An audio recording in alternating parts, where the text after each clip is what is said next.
নমস্কার বন্ধুরা, আমার আজকের রেসিপি কাঁচা কলা দিয়ে ইলিশ মাছের ঝোল। পুরো ভিডিওটা দেখার জন্য অনুরোধ রইল।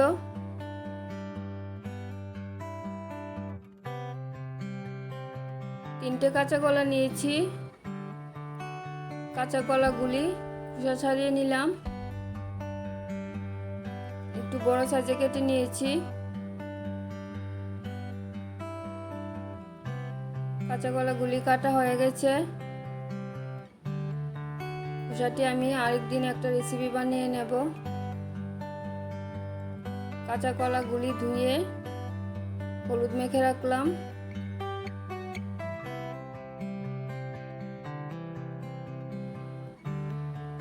একদম ভালো করে মেখে নিতে হবে। মাখা হয়ে গেছে। ইলিশ মাছগুলি ভালো করে ধুয়ে নিয়েছি। হলুদ লবণ মেখে নিলাম। কড়াইতে তেল দিয়ে দিলাম। তেলটা গরম হয়ে গেলে দুইবারে মাছগুলি ভেজে নেব। প্রথমে মাথাগুলি দিয়ে দিলাম।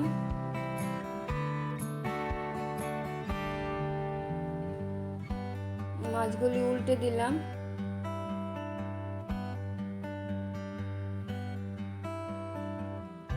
ইলিশ মাছ ছোট হোক আর বড় হোক, বেশি কড়া ভাজলে ভালো লাগে না।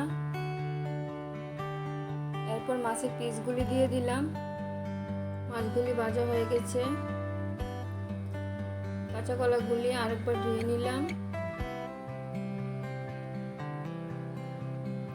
মাছ ভাজা তেলের মধ্যে কাঁচা কলাগুলি ভেজে নিলাম।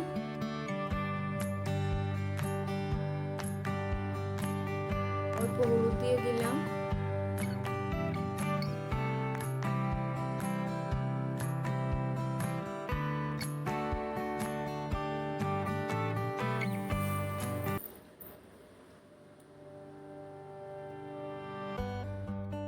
মশলা নিয়ে নিলাম, জিরে গুঁড়ো আর কাঁচা লঙ্কা।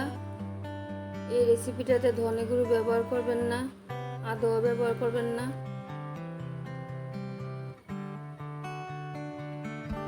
আর একটু তেল দিয়ে দিলাম। ফোড়নে দিয়ে দিলাম মেথি, তেজপাতা ও এলাচি, দারচিনি।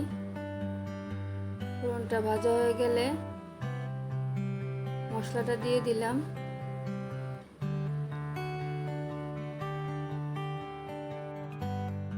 হলুদ লবণ দিয়ে মশলাটা কষিয়ে নিলাম।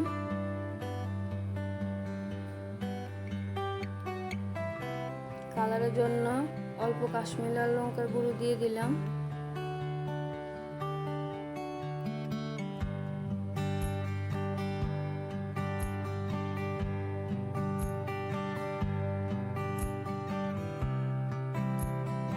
মশলাটা ভালো করে কষানো হয়ে গেলে কাঁচা কলাগুলি দিয়ে দিলাম।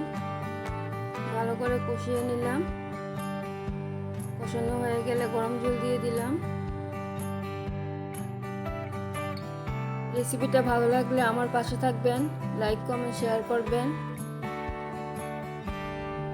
ঝোল ফুটে গেলে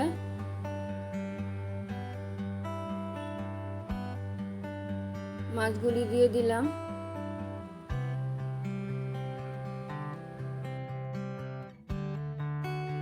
কাঁচা কলা ও ইলিশ মাছের রেসিপিটা মশলা কম ব্যবহার করলে ভালো লাগে।